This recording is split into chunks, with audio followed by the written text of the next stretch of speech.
Assalamualaikum warahmatullahi wabarakatuh. Alhamdulillahi rabbil alamin. Wa bihi nasta'in ala umuri dunya waddin. Asyhadu an la ilaha illallah wahdahu la syarika lah. Wa asyhadu anna Muhammadan abduhu wa rasuluh. Allahumma salli wa sallim ala sayyidina Muhammad wa ala alihi wa ashabihi al-kiram والتابعين والتابع التابعين لهم بإحسان إلى يوم الدين. رب اشرح لي صدري ويسر لي أمري واحلل عقدة من لساني يفقهوا قولي. رب يسر ولا تعسر يا كريم. Dikasihi pengurusi masjid dan ahli jawatan kuasa, Tuan Imam, kawan-kawan syarah, pimpinan masyarakat, tuan haji, puan hajah, muslimin muslimat yang dirahmati Allah. Pertama-tamanya kita memanjatkan kesyukuran kehadrat Allah Subhanahu wa taala kerana kita dapat memulakan pagi kita dengan satu ibadah yang besar, iaitu solat, yang merupakan lambang kita sebagai seorang hamba. Sebab itu para ulama menyatakan bahawa posisi dalam solat, iaitu ketika bersujud, adalah posisi yang menunjukkan kita sebagai seorang hamba yang meleburkan seluruh kesombongan apabila kita meletakkan wajah kita yang mulia serendah tapak kaki kita, bahkan tunduk sujud menyentuh bumi yang dipijak. Dan itulah sebenarnya hakikat kehidupan ini sebagai seorang hamba yang mesti taat dan patuh kepada Allah. Sebab itu sebelum kita masuk ke syurga, kita mesti bergelar seorang hamba. Firman Allah Ta'ala dalam Al-Quran, A'udzubillahi minasyaitanir rajim, Ya ayyatuhan nafsul mutma'innah, irji'i ila rabbiki radiyatan mardiyah, fadkhuli fi ibadi wadkhuli jannati. Wahai hamba-hamba atau jiwa yang tenang, kembalilah kepada Tuhan engkau dalam keadaan reda dan diredai. Masuklah kamu ke dalam hamba-hamba dan masuklah kamu ke dalam syurga. Sebelum Allah menyebut masuk ke dalam syurga, Allah menyebut dahulu supaya kita menjadi hamba Allah Subhanahu wa taala. Dan hamba Allah ini ialah mereka yang melakukan solat terutama. Kerana itulah merupakan mercu tanda seorang hamba. Sebab itu memisahkan diri daripada solat, maknanya dia telah cuba meneraikan ikatan kehambaannya terhadap Allah Subhanahu wa taala. Kalau iblis pun sudah dikeluarkan daripada syurga kerana tidak mahu sujud kepada Nabi Adam, bukan kepada Allah. Dan sujud itu bukan lita'abud, sebagai tanda berabdi atau beribadat, tetapi litakrim, sebagai tanda penghormatan. Zaman-zaman dulu sembah Nabi Adam dan seterusnya, sujud kepada manusia sebagai tanda hormat dibenarkan. Tetapi akhirnya tidak lagi dibenarkan kerana dibimbangi boleh menjadi syirik. Dulu patung-patung orang soleh boleh diukir pada zaman-zaman awal dahulu sebagai peringatan kepada anak cucu, inilah yang abah sembah, yang datuk kau sembah, inilah orang-orang soleh yang sepatutnya menjadi ikutan kamu. Tetapi setelah masa berlalu, syirik berlaku dan penyembahan kepada patung orang-orang soleh itu ditukar menjadi Tuhan yang dipohongkan hajat dan sebagainya. Maka zaman Nabi Muhammad SAW tidak dibenarkan lagi menyimpan patung mana-mana orang, walaupun sehebat mana pun dia. Dan insyaAllah pada pagi ini kita tengok ayat daripada surah Al-Mulk yang kita dah bincang dulu, bagaimana Allah bandingkan mereka yang menolak Islam atau menolak keimanan itu seperti mereka yang berjalan telungkup, yang sudah tentu tidak akan nampak kebenaran. Mereka yang syirik kepada Allah Subhanahu wa taala, yang sukakan syirik, mereka tak akan nampak kebenaran itu kebenaran, walaupun kebenaran itu setengah matahari sekalipun. Terlihat mereka yang terlibat dengan ajaran sesat. Contohnya kita dah hurai pada minggu lepas, ajaran hak, walaupun terang-terang bahawa Nabi Muhammad itu bukan Allah, Allah itu bukan Nabi Muhammad. Beratus dalam Quran, beribuan kali ayat-ayat yang menunjukkan Nabi Muhammad bukan Tuhan. Tetapi mereka tetap berpegang dengan huraian seorang lelaki yang syirik kepada Allah, yang tidak ada ilmu, dengan menolak ayat Quran. Ayat Quran banyak yang bermula dengan kul. Kul makna katakanlah Muhammad. Maknanya Muhammad ini bukan Tuhan, dia hanya menyampaikan kalam Allah. Katakanlah Muhammad, huwallahu ahad, dialah Allah yang esa. Kul, katalah Muhammad, a'udzu birabbil falaq, aku berlindung dengan Tuhan yang menciptakan waktu subuh. Nabi hanya disuruh menyampaikan, sebab dia hanya Rasul. Rasul ini adalah merupakan penyampai daripada risalah Allah.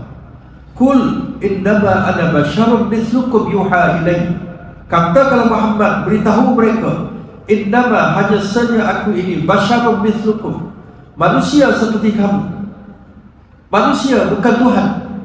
Soal Nabi ada kelebihan apa semua, banyak kelebihan itu cerita lain, tapi dia masuk dari ruang lingkup kemanusiaan.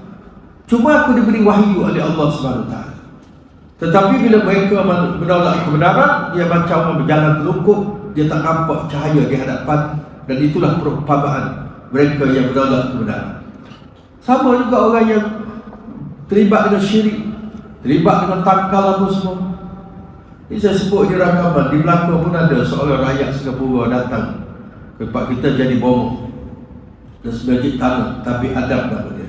Tua dah, umur 70 tahun lebih. Tapi perbomohan dia, pendukung dia mengaku dia Wali Songo. Gelaran dia Tok Guru Tabik Adam masa. Dia ni tuan-tuan berubah guna apa? Dia bukan orang alim, bukan ustaz apa pun, baca ayat kursi pun tak betul. Orang baca Hayyul Qayyum, dia Hayyul Qayyum. Lepas tu mengaku seolah-olah mempunyai kuasa Tuhan. Saya tengok dalam video, tuan-tuan boleh masuk video Tauhid Al-Haq. Ada seorang ustaz tu, dia buat satu video, satu Facebook, Tauhid Al-Haq. Dia cerita apa, semua rakaman bomoh-bomoh yang sesat. Dia berubah orang yang kena rasuk. Dia cakap apa? Dia kata dia suruh jin tu masuk Islam. Macam bagus lah. Jin tu kata okey, dengan syarat hidupkan anak dia yang telah mati. Anak jin dia boleh hidupkan anak jin yang mati. Dia buat tangan macam kum fayakun. Dia macam Tuhan boleh hidupkan. Jin bukan orang, jin pun dia boleh hidupkan. Apa benda ni? Ini menunjukkan kufur kepada Allah. Tapi pengikut dia dah tak nampak, kelongkop semua dah. Pengikut dia ramai tuan-tuan. Tuan-tuan masuklah dia punya Facebook Tauhid Al-Haq, tengok video banyak yang ustaz tu menyembah kubur. Baru ni Jain dah ambil tindakan, dia sebab dia kata Jain ni Dajjal, kacau dia punya tu. Sekarang boleh ambil tindakan lagi, video berlambat-lambat. Lepas tu boleh panggil Malikul Maut. Oh dahsyat, Malikul Maut boleh panggil. Tengah-tengah berubah orang apa semua. Lepas tu jin tu tak nak keluar, dia kata nanti aku panggil Malikul Maut. Dia pun buat Assalamualaikum, Malikul Maut datang. Nasib baik tak ada nyawa dia kan? Mempermainkan malaikat. Yang boleh panggil malaikat hanya Allah, seolah-olah dia macam Tuhan. Ada dekat masjid tanah ni mengganggu apa semua. Tapi pengikut dia taksub, kononnya dia keturunan Wali Songo, Wali Songo dan sebagainya. Sebab tu betul lah, mereka yang syirik, suka terlibat dengan syirik, dia diperbodohkan akalnya, dia tidak dapat melihat kebenaran. Pakai tangkal, beli kayu mahal-mahal, sampai teras gemunggal tu 1,000 lebih buah tasbih ada yang dijual. Sebab apa? Konon-kononnya mempunyai khasiat yang sangat hebat. Sebab tu saya beritahu Allah tak jumpakan bahtera Nabi Nuh. Bahtera Nabi Nuh besar tuan-tuan. Kita macam-macam ada alat boleh tengok satelit. Dah beritahu dah bahtera Nabi Nuh terdapat di penggunaan judi di Turki. Bukan gunung yang tertinggi di dunia pun, bukan gunung Everest, tapi tak ada siapa yang boleh jumpa kapal tersebut. Karena Tuhan tahu kalau jumpa habislah. Dapat lebah-lebah ni dia takik, buat kayu apa semua, buat tasbih. Habis syirik orang tak pasal. Nabi Nuh nak menyelamatkan orang daripada syirik. Sebab tu Tuhan tak jumpakan apa dia punya kapal Nabi Nuh tu. Tu pun mereka dakwakan. Orang yang jual kayu kokar dakwa, dia kata kayu kokar ni sama jenis kayu yang Nabi Nuh pakai untuk buat kapal dia. Sama jenis dengan tongkat yang Nabi Musa guna untuk tongkat dia. Inilah kayunya. Padahal benda tu tak ada pun dalam hadis. Rekaan semata-mata untuk melariskan perniagaan. Inilah golongan-golongan yang berjalan telungkup. Mereka tidak nampak kebenaran. Kemudian kita tengok tafsir ayat 23. Saya tak baca satu-satu lah. Qul huwallazi ansha'akum wa ja'ala a'udzubillahi minasyaitonir rajim. Qul huwallazi ansha'akum wa ja'ala lakumus sam'a wal absara wal af'idah. Qalilan ma tashkurun. Artinya, katakanlah wahai Muhammad, Allah yang menciptakan kamu dari tiada kepada ada dan mengadakan bagi kamu pendengaran dan penglihatan serta hati untuk kamu bersyukur, tetapi amatlah sedikit kamu bersyukur. Imam Al-Qurtubi berkata, Qurtubi ini imam daripada seorang ulama tafsir daripada Cordoba di Spanyol. Nama dia bukan Qurtubi, itu gelaran tempat dia. Dulu para ulama mereka dinisbahkan kepada tempat-tempat mereka. Saya tahu Imam Al-Bukhari, kalau orang panggil nama dia yang asal, cover tak kenal. Hadis ini diriwayatkan oleh Muhammad bin Ismail. Siapa pula? Orang tanya kan. Tapi kalau Al-Bukhari, semua orang pernah dengar. Nama asalnya Muhammad bin Ismail. Imam Al-Qurtubi, saya tak sempat nak cek nama dia ni. Imam Al-Qurtubi daripada Cordoba di Spanyol. Ibu negara Spanyol pada masa itu Cordoba, dalam Arabnya disebut Qurtubi. Seorang ulama hebat dalam bidang tafsir. Dia lah yang pernah berkata, dia kata dia sebenarnya nak tulis tafsir ni, dia boleh tulis siapa banyak, tapi dia bimbang takut orang tak larat nak baca, maka direngkaskan.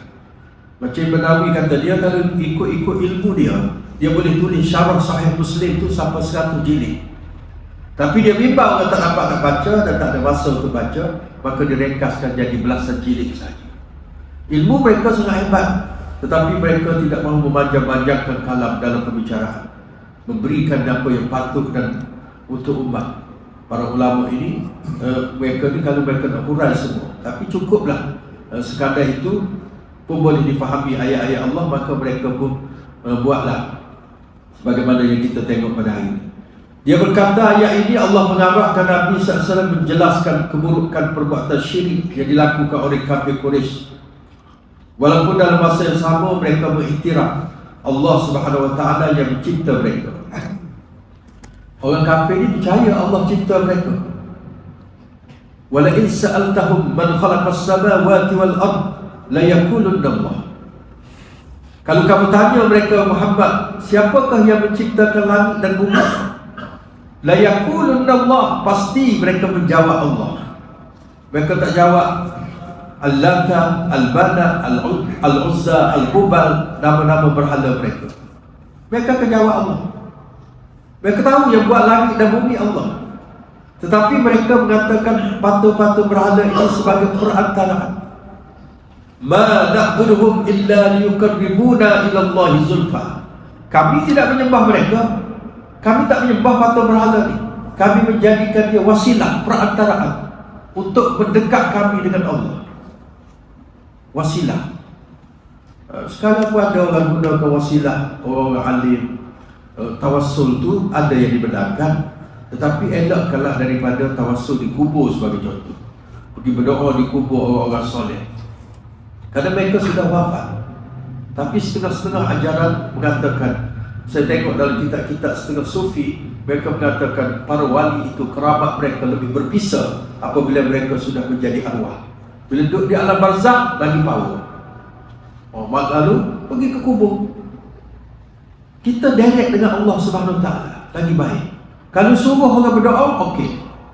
Syekh tolong doakan anda, Tuan Imam tolong doakan saya, okey. Itu lebih murni dan lebih selamat kepada akidah. Walaupun tawassul dibenarkan, tapi kita bimbang, takut orang-orang jahil yang tidak belajar akidah dan sebagainya, mereka bebas bertawassul, akhirnya mereka direct terus. Ya Syekh Abdul Qadir Jalani, ya Syekh tu, ya Syekh ni. Akhirnya mereka tidak minta kepada Allah menjadikan makhluk Allah yang sudah wafat, yang sudah mati, yang sudah terputus segala amalan. Idza mata ibnu Adam inqata'a 'amaluhu illa min thalath. Apabila mati ada Adam, terputus semua amalan, termasuk amalan berdoa. Orang dalam kubur tak boleh doa untuk kita, kita yang doa untuk dia. Tak boleh dia doa kepada kita. Kita pergi kubur ayah kita, abah tolong doakan. sebagaimana Abah pernah doakan saya waktu hidup dulu. Tak boleh. Kita yang doa untuk Abah tu, Rabbi firli wali walidayya warhamhuma kama rabbayani shaghira. Kita yang doa untuk dia, bukan dia doa untuk kita. Tu. Kecuali para nabi apa semua tu lain lah. Mereka tidak mati, mereka hidup. Tu. Jadi syirik ni dalam masa yang sama mereka mengiktiraf Allah mencipta mereka, mengiktiraf Allah sebagai Tuhan, tidak menghalang mereka daripada mensyirikkan Allah. Sama juga dalam masyarakat pada hari ini, ada yang solat, nutup aurat sebagainya, tapi masih terlibat dengan amalan-amalan yang boleh membawa kepada syirik. Seperti jumpa bomoh yang mengamalkan syirik untuk berubat, ada bomoh ajak di kubur-kubur yang dianggap kerabat, yang terang-terang adalah amalan syirik. Kalau di India tu ada satu kumpulan nama Brahmi yang merujuk pada tempat di sana. Mereka betul-betul menyembah kubur. Mereka minta betul-betul pada orang soleh kubur tu. Mereka ni kalau mereka sembah besar hijau dan mereka menggunakan lamban kapal. Lamban kapal tu mereka yang popular kan sebenarnya. Kemudian diikuti oleh orang-orang sufi yang lain. Zaman-zaman dulu tak ada. Dia mula popular kan. Yang popular kan golongan Brahmi. Tapi kita yang pakai kopiah ada kapal tu bukan Brahmi, tapi dia. Cuba tuan-tuan tengok video tarik Brahmi dalam YouTube, boleh tengok. Dan mereka bawa amalan tu. Sebab tu ada setengah-setengah orang India di pulau besar mereka pergi. Kalau siapa-siapa pergi di pulau besar boleh tengok. Saya pernah tidur kat sana. Mereka akan beribadat sana, memuja kubur. Adalah amalan mereka baca. Saya ingatkan ayat Quran mula-mula tu. Pergi dekat-dekat bukan. Tengok-tengok berapa orang India Muslim lah. Tak agak Muslim lagi lah. Sebab pakai kopiah. Kata buat apa? Masa tu dekat pukul 3 pun. Dia kata tak ada, baca-baca saja. Dia ingat kita orang jabatan agama. Kemudian ada seorang perempuan tak tutup aurat dengan betul. Pukul 3 pagi duk baca Yasin depan kubur yang panjang tu, dekat pulau besar tu. Sebab mereka bawa daripada sana ajaran Brahmi tu.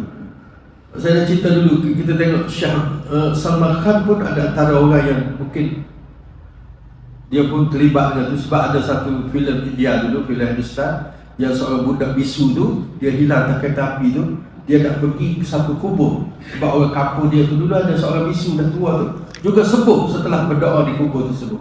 Jadi dia nak pergi kubur tersebut, yang hilang, kita hilang dalam atas kereta api tu. Tu Brahmi tu punya filem tu. Brahmi, dia masuk ke musuh-musuh Brahmi. Sebab kebanyakan guru saya cakap lah, sebab dia mengaji di India, dia kata pelakon-pelakon Hindustan yang terlibat Hindustan tu kebanyakan Syiah. Sebab tu dia bebas. Macam Shah Rukh Khan, bini dia Hindu, tengah-tengah Hindu. Tak ada apa dia. Jadi menunjukkan walaupun dia tu Islam, tapi dia bukan Islam yang Ahlus Sunnah wal Jamaah. Kebanyakan mereka Syiah ke Brahmi ke, mereka percaya pada ajaran kubur.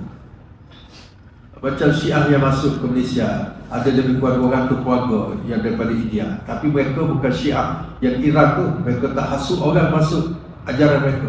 Mereka dalam kelompok mereka je. Mereka kahwin sama-sama mereka. Mereka tidak menjadi pendakwah, ajak orang lain tak. Bukan macam Syiah yang daripada Iran ni, yang ni dia ajak orang, dia hasut orang. Beberapa orang pensyarah universiti pun ada yang kena tahan ASA dulu kerana terlibat dengan ajaran Syiah. Mereka ni buat. Dan di belakang pun ada, tuan-tuan cari sendirilah, seorang penulis buku yang menulis novel-novel, dan dia ada gelaran PhD. Kalau tengoklah Facebook dia tengah-tengah Syiah, dan dalam novel-novel yang ditulis, walaupun novelnya Islamik, tetapi dia masuk ke unsur-unsur Syiah. Dan memang dia Syiah. Dia membela kelompok Syiah, dan dia orang belakang. Saya tak nak cerita lah kampung mana dekat. Bapa dia pun saya kenal, dia pun saya pernah jumpa. Dia ada gelaran doktor dan dia ada penulis terkenal jugalah dalam novel-novel Islam. Mereka ni dia masukkan sedikit-sedikit racun fahaman tersebut dalam buku-buku yang mereka tulis. Jadi memohon di kubur secara itu ni tak boleh. Kita pergi ke kubur ni untuk apa? Keisafan, ziarah keluarga itu bolehlah. Bukan berdoa. Buat apa kita pergi ke pulau besar apa semua tu? Ada itu asyik sikit-sikit pergi pulau besar, sikit-sikit pergi ke pulau besar. Jadi orang-orang yang jadi geng-geng itu dia tengok ustaz-ustaz pada pergi, ini mesti tempat kerabat ni. Jadi orang jahil pun ikut. Sebab tu orang macam ni kita kena beritahu. Ahli-ahli bid'ah macam ni. Ibn Ahmad pernah ditanya. Dia kata ar-rajulu yasumu, orang tanya dia. Ar-rajulu yasumu wa yusalli wa ya'takifu ahabba ilaika aw yatakallam fi ahli bid'ah. Seorang lelaki yang banyak sembahyang sunat, puasa sunat, iktikaf di masjid, adakah yang lebih kamu suka berbanding dengan seorang yang menceritakan golongan bid'ah? Dia ceritakan golongan bid'ah ni kena jauhi, puak-puak ni kena jauhi. Kata Imam Ahmad bin Hanbal, "Idza sama wa salla wa i'takifa fa innama huwa li nafsi wa idza takallama fi ahli bid'ah fa innama lil muslimin huwa afdal." Kalau dia banyak puasa, dia banyak sembahyang sunat, dia iktikaf di masjid, itu untuk diri dia.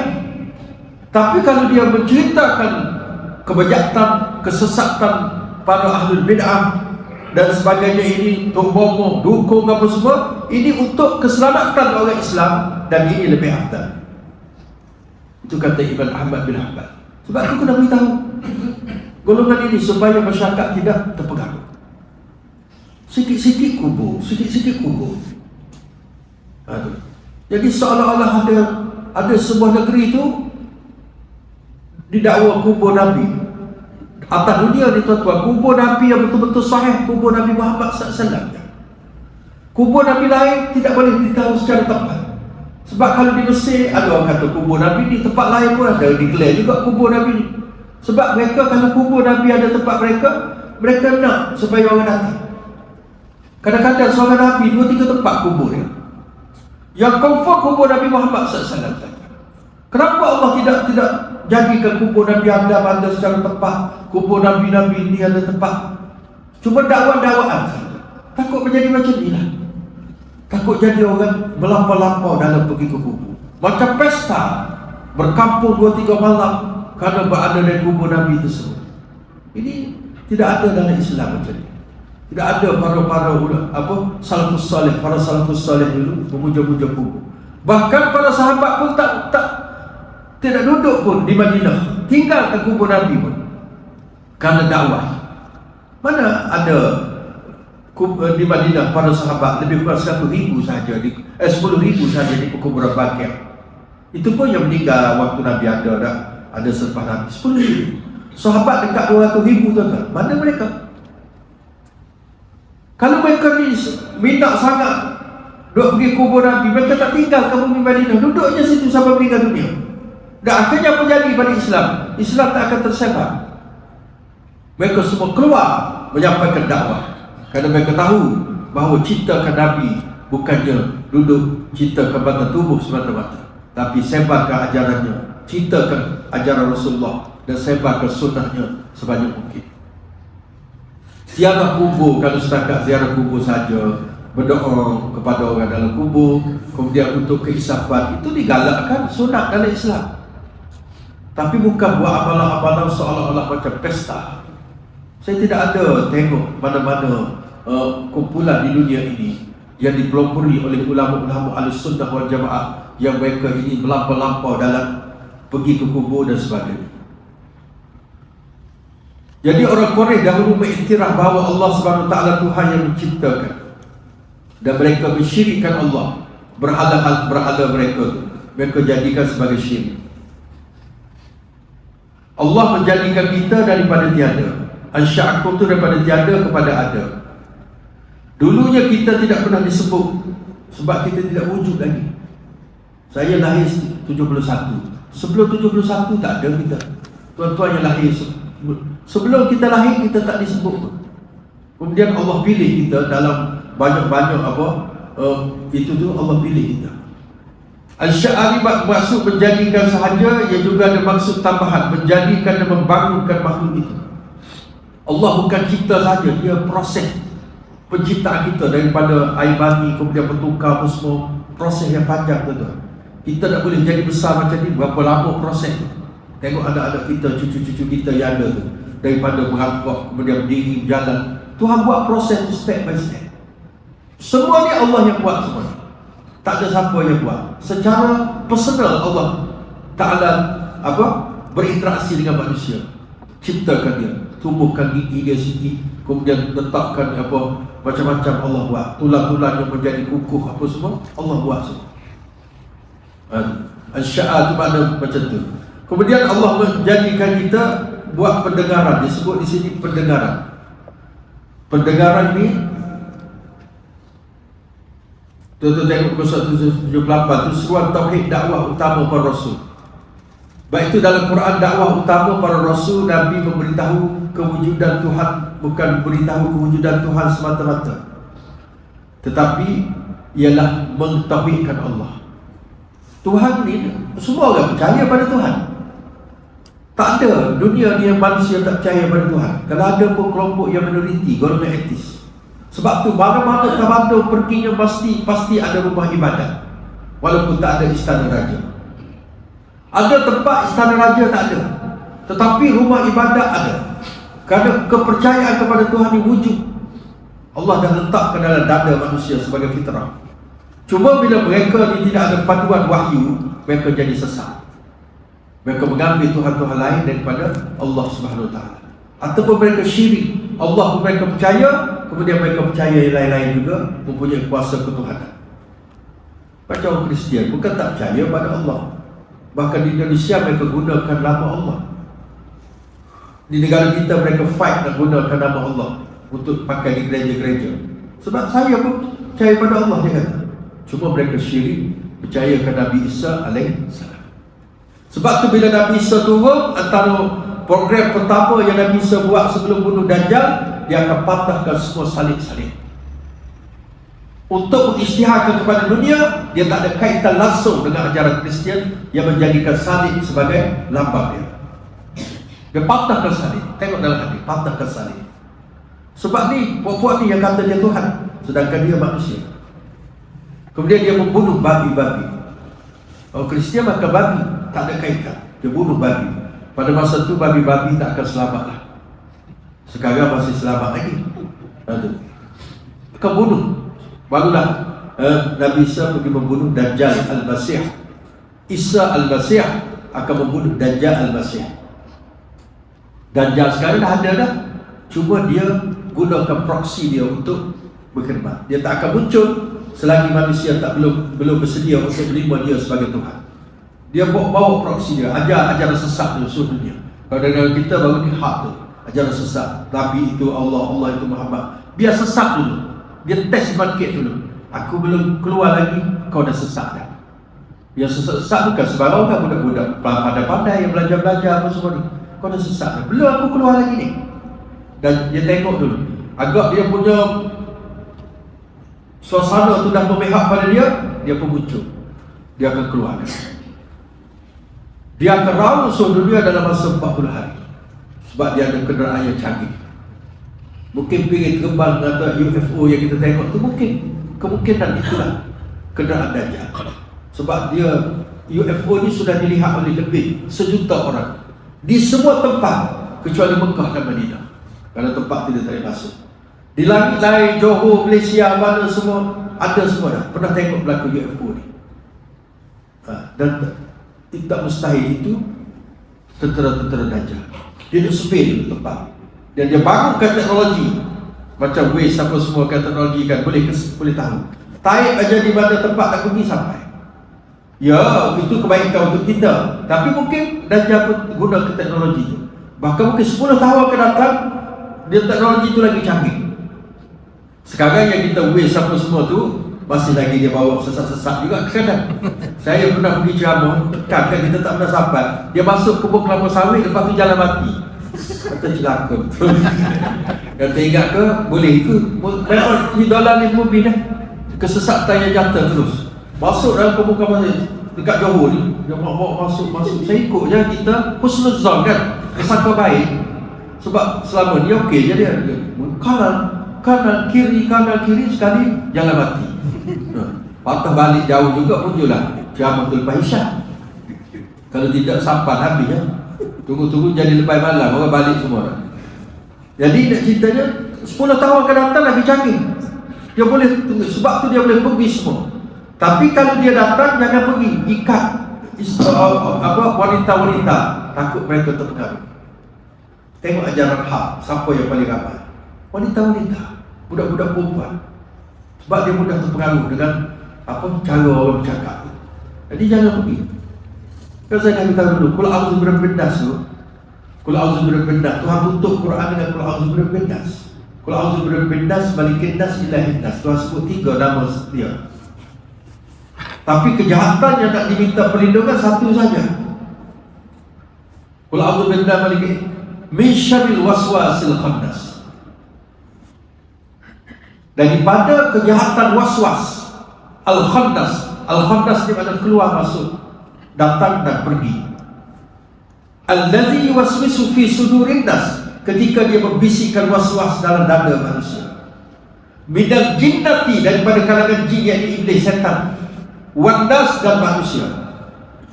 Waswas ni dia boleh dua, sama ada jin atau manusia. Dan inilah punca kesesatan terbesar manusia, daripada waswas yang dibisikkan. Dia cerita ini betul lah, Nabi Muhammad ni Allah itu Muhammad. Muhammad ni lapang saja, sebenarnya dia Allah. Cuba tengok, kita orang Melayu kan tapat Allah Muhammad, tak ada dipisahkan. Akhirnya waswas tu masuk dalam hati. Mula tak percaya, sebab daripada kecil lagi dah belajar sekolah apa semua, bahawa Nabi Muhammad itu Rasulullah. Tapi kalau waswas tu masuk terus. Sebab tu kata ulama, jangan pergi dengar terus. Kalau ada orang menyampaikan ajaran apa-apa yang pelik-pelik, jangan. Sebab mungkin kita akan terpengaruh. Dulu ada seorang SB, saya cerita, dia SB. Dia ditugaskan untuk pergi siasat tentang kumpulan Syiah. Dia pun pergi, dia tak ada ilmu agama yang mantap. Dia dengar Syiah, hari-hari dengar. Akhirnya dia menjadi Syiah dan tulis buku. Saya ada buku dia tentang, nipis buku dia. Orang jabatan agama punya. Dia tulis buku tentang ajaran Syiah. Asalnya dia dulu, untuk itu bila dia pencet, dia dah pencet lah. Dia pun jadi pengikut Syiah tegar. Asalnya dia nak siasat, sebab dia tak ada ilmu yang mantap. Sama juga Ayah Peng ke siapa ke, nak pergi dengar je, nak tengok je macam mana Ayah Peng. Dia tak ada ilmu yang mantap. Ayah Peng guna sihir, guna apa. Akhirnya tengok 3,000 pengikut Ayah Peng. Logik ke tuan-tuan kalau kita fikir, Ayah Peng tu sekolah kerja 2 je. UPS tak sempat ambil, SRP gagal terus, tu kerja 2. Tak ada apa, silap-silap macam Fatihah pun tu dalam tu. Tapi pengikut dia 3,000. Engineer ada, apa orang ciri-ciri universiti datang 3,000. Cuba tanya ustaz-ustaz yang ada kat sini ni, ada ke 3,000? Dia ceramah sebulan full, daripada hari Isnin sampai itu hujung bulan, awal bulan, hujung bulan, campur surau-surau masjid dia pergi 3,000. Katalah masjid ni dah 50-60 orang, campur surau tu 40 orang, tak keluar 3,000. Paling-paling banyak mungkin dalam 800 gitu. Ayah pay 3,000. Ajaran sesak je pun. Ustaz campur lah, campur cicak yang ada kipas lagi apa semua, tak keluar 3,000 tuan-tuan. Ayah pay 3,000. Sebab tu Tuhan letak klausul benar last sekali. Seolah nak beritahu yang ribu-ribu ayat Quran yang kau baca sebelum tu, tapi kalau kamu dah sesat dengan waswas, habis buat ke laut semua yang ribu-ribu tu. Cakaplah apa, innaka la tahdi man ahbabta walakin Allah yahdi man yasha. Sungguhnya engkau Muhammad tidak boleh beri hidayah. Tengah-tengah Tuhan kata, Muhammad kau tak boleh beri hidayah, yang beri hidayah aku, sebab aku ni Tuhan. Tak, waswas syaitan kata Muhammad juga Allah. Habis habis semua tu. Sebab tu Tuhan letakkan Al-Azim benar penutup kepada Quran, walaupun dia bukan ayat terakhir diturunkan. Nabi susun macam tu, cantik semua susunan tu Quran. Mana ada kitab-kitab lain seperti Quran. Ini menunjukkan bahawa jadi fitrah manusia tu memang suka ke Tuhan, memang bertuhan tu. Kemudian Tuhan sebut dalam ayat ni ada 3 panca indera. Muka surat 80, 180. Wa ja'ala lakumus sam'a wal absara wal afidah. Kami jadikan kamu pendengaran, penglihatan dan juga hati untuk bersyukur. Ini 3 anggota ni, panca indera ni elemen untuk dapat hidayah. Pertama, kita dengar. Tuan sebut dengar dulu. Sebab pendengaran ni dia lebih berfungsi kepada seorang manusia berbanding penglihatan.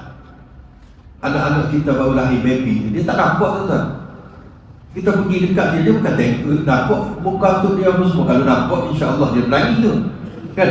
Sebab tu dia dah dah tua, dia tengok kata kejut juga. Dia tak nampak.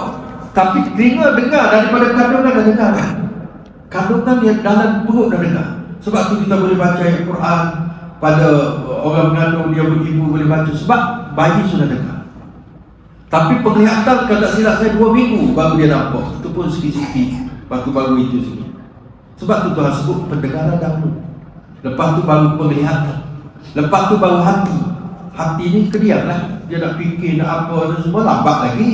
Dia dengar. Sebab tu manusia mesti disampaikan nasihat dengar. Kemudian dia tengok.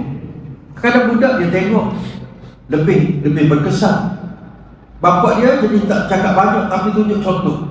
Dia tengok hari-hari bapak dia baca buku, bapak dia bercakap dengan mak dia macam ni, kemudian bapak dia pergi masuk, dia tengok. Dia tengok tu budak dia macam spark tau, dia akan serap semua tu. Sebab tu ada pepatah Arab sebut lisanul hal afsahu min lisanil maqal. Lidah perbuatan lebih fasih daripada lidah perkataan. Maksud apa? Yang kita tunjukkan contoh tu lebih berkesan daripada yang kita cakap. Kita cakap anak kita, bacalah buku. Bapak tak pernah tengok baca buku pun. Anak kita sudahlah bapak, kau buku pun tak ada, suruh aku baca buku tu. Jadi dia tengok tu.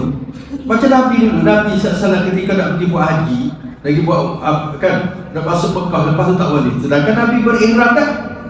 Bila berihram kena tahlul dah, kena bercukur. Jadi Nabi suruh sahabat bercukur. Sahabat tak respon. Bukan kerana sahabat nak lawan Nabi, tapi stres sangat. Dah lama tak boleh balik Mekah, tiba-tiba nak pergi, dah nak sampai, dah kena sekat, tak boleh masuk. Sahabat jadi down. Nabi masuk dalam kemah dia, macam Nabi marah lah. Isteri Nabi, kata silap Maimunah, Ummu Salamah, dia kata, ya Rasulullah, tak payah cakap. Rasulullah keluar je, cukurkan. Suruh orang cukur, biar sahabat tengok. Rasulullah pun tak cakap banyak, keluar, panggil seorang tukang cukur, cukurkan. Lepas tu para sahabat pun buat semua.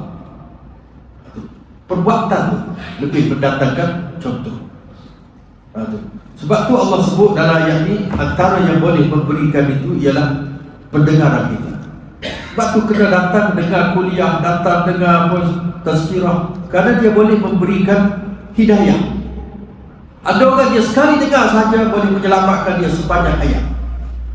Hadis tu dia dengar sekali je seumur hidup, menyelamatkan dia sepanjang hayat.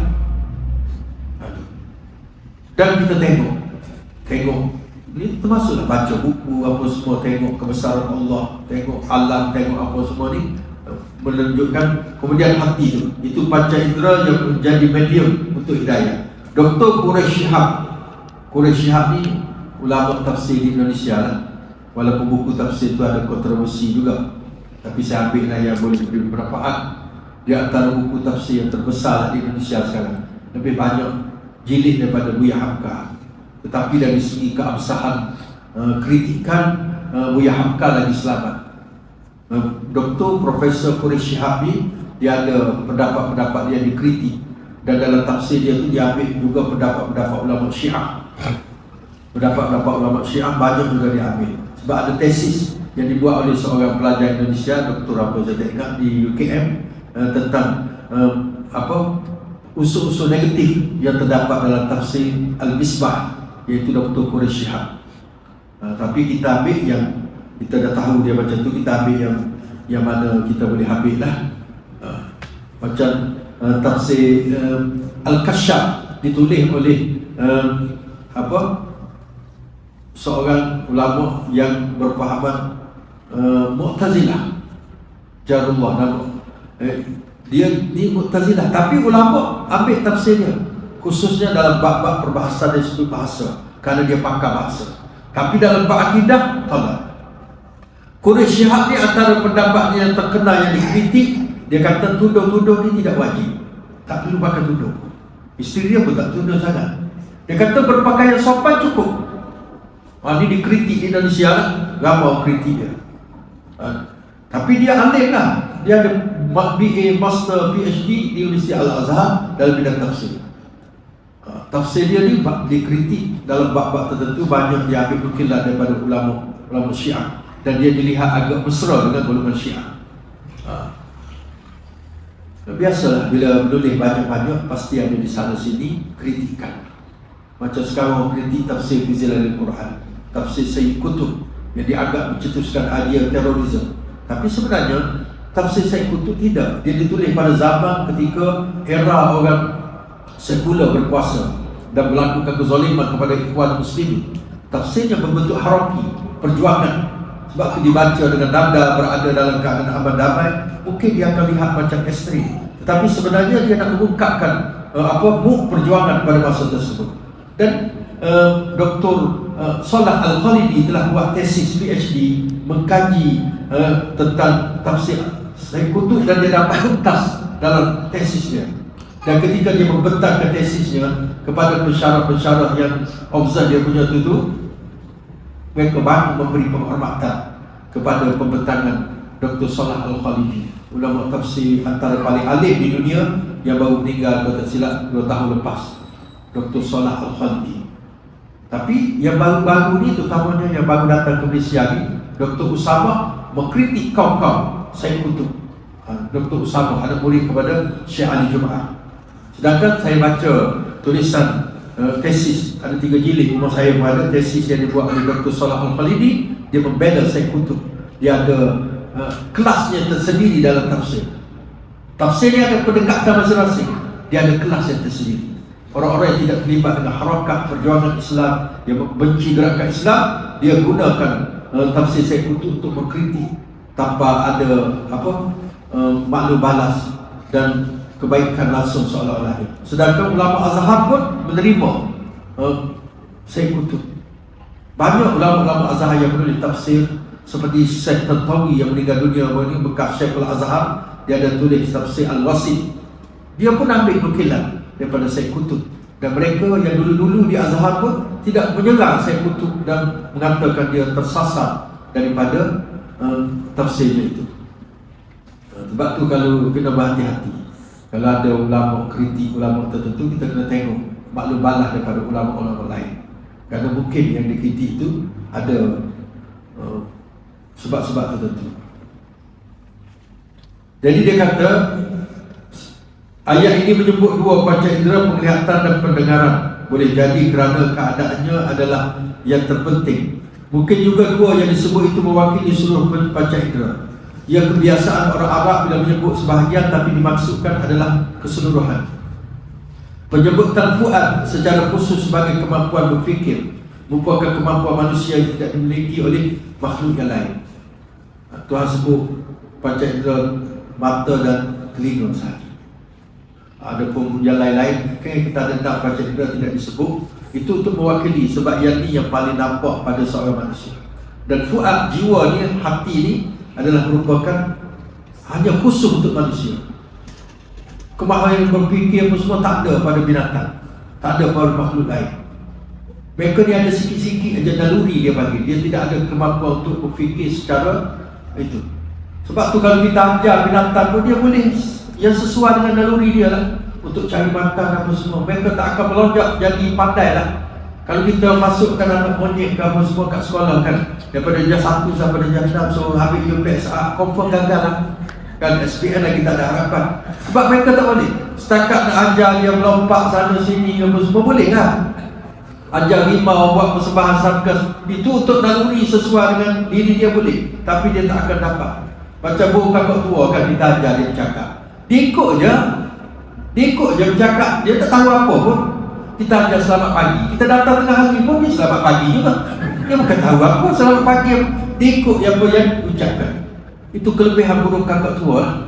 Dia waktu kadang ada orang pergi yang tu, dia buat Assalamualaikum, tengok-tengok tak ada tuan rumah, lari balik. Padahal burung tu ketawa kekek-kekek burung tu. Penakut lebay, tak berani. Itu baru aku beri salam tu. Kan orang Melayu kan dia takut daripada hantu daripada kecil lagi. Jangan kita tuan-tuan didik anak kita sikit-sikit. Jangan pergi gelap ada hantu, jangan. Dia akan bawa sampai ketua pun dia takut. Dia akan takut daripada kecil kita didik, walaupun dia ada jadi imam masjid, tapi bukan imam masjid sini lah. Tetap takut juga. Saya orang dulu kampus saya memang imam masjid, hari-hari jadi tuan imam, tapi imam surau lah, penakut dia. Allahu Akbar. Kalah perempuan kadang. Kita terantas budak-budak masa tu kan, kita kadang-kadang musik orang tua ni, oh berterabur lagi, serempak tak tahu mana masa tu.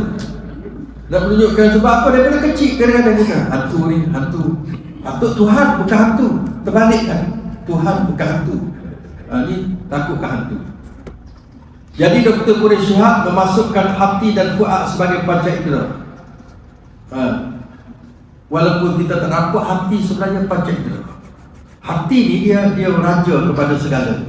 Dia bukan akal. Sebab tu bila Tuhan sebut lahum qulubun la yafqahuna biha, Tuhan tak kata lahum uqulun la yafqahuna biha. Tuhan tak kata guna akal untuk mereka berfikir, untuk mereka ambil hati. Karena akal itu Tuhan dia boleh beritahu, dia boleh fikir benda baik atau tidak. Tapi yang akan menjadi penentu terakhir hati. Hati yang akan memberi keputusan. Akal boleh fikir benda ni tak baik, isap rokok tak baik, tapi hati kata bahawa tak boleh buat apa. Dia akan cari hujah lah. Dia akan carilah macam-macam betul. Ada isap rokok membahayakan kesihatan, ustaz. Kita tak bahaya, kesihatan je bahaya. Dia boleh macam tu pula. Dan dia ada kelebihan, ustaz. Kelebihannya putus rokok tu, dia punya ketinggian asap dia. Jadi apa masalah kan? Jadi kalau dah hati tak cakap apa pun tuan-tuan. Sebab tu Tuhan kata hati. Akal ni tuan-tuan, manusia ni tak sama. Saya beritahu, kita dalam sebagai guru 30 orang murid, guru yang sama mengajar, tapi dia punya nombor lain-lain tu. Tak ada dalam murid kita sama markah BM sama-sama 100, matematik sama-sama, sampai cikgu pening macam mana nak buat. Tengok muka je lah beri nombor. Tak ada macam tu, mesti ada selisih. Sebab akal manusia dia akan berbeza. Dia akan berbeza. Tapi hati yang akan menjadi penentu tu boleh dibentuk. Akal macam tu je tu kan. Kita kalau yang jadi pandai kita buat insya-Allah. Tapi kalau dia jadi tidak akademik, dia jadi minat yang pertukaran apa semua, dia akan ke arah itu. Sebab tu tak boleh paksa budak-budak. Manusia tengok nombor 1 30. Cikgu sama je, guru pakar tu mengajar. Tapi kenapa ada yang nombor 30? Nombor 30 tu okey lagi, ada nombor 32. Kelas ada 30, dia nombor 32. Mana dia tak tahu lah macam mana tu. Kan teruk now tu. Sebab apa? Sebab akal manusia berbeza, tapi hati kadang-kadang orang yang akal kurang pun hati dia lagi baik. Akademik tak ada tapi jiwa dia baik. Dan Allah tengok hati, bukan tengok akal. Innallaha la yanzuru ila suwarikum wa amwalikum wa innama yanzuru ila qulubikum wa a'malikum. Allah tidak memandang rupa parah dan penampilan luaran kamu, harta kamu. Tuhan tidak menjadikan subjek penilaian, tetapi Allah tengok pada hati-hati kamu dan amalan kamu. Bukan tengok akal, tapi hati. Orang Arab Badui itu, dia tak ada mengaji sangat. Dia datang tanya Rasulullah soalan-soalan paling. Kemudian hati dia jujur, dia buat semua. Nabi kata ahli syurga. Walaupun dia tak buat yang sunnah. Dia kata kalau macam ni saya nak buat yang wajib ya Rasulullah. Kalau ada puasa Ramadan wajib saya nak buat. Nabi kata kalau kamu nak tengok ahli syurga, tengok dia. Sebab hatinya jujur. Dia cakap, dia betul-betul buat. Sebab tu Tuhan sebut hati bermasalah. Fi qulubihim maradun fazadahumullahu marada. Pada hati-hati mereka penyakit, maka Allah tambahkan penyakit. Bukan akal yang penyakit, hati dahulu. Bila hati sudah rosak, yang lain habis rosak. Sebab tu disebut banyak dalam Quran tentang wal afidah ni hati lah. Fuad tu hati. Bukan fuad, bukan ain, fuad hamzah. Fuad tu adalah hati. Kalau kita nak letak nama anak kita Fuad, kena FU ada koma AD. Jadi Fuad bukan Fuad.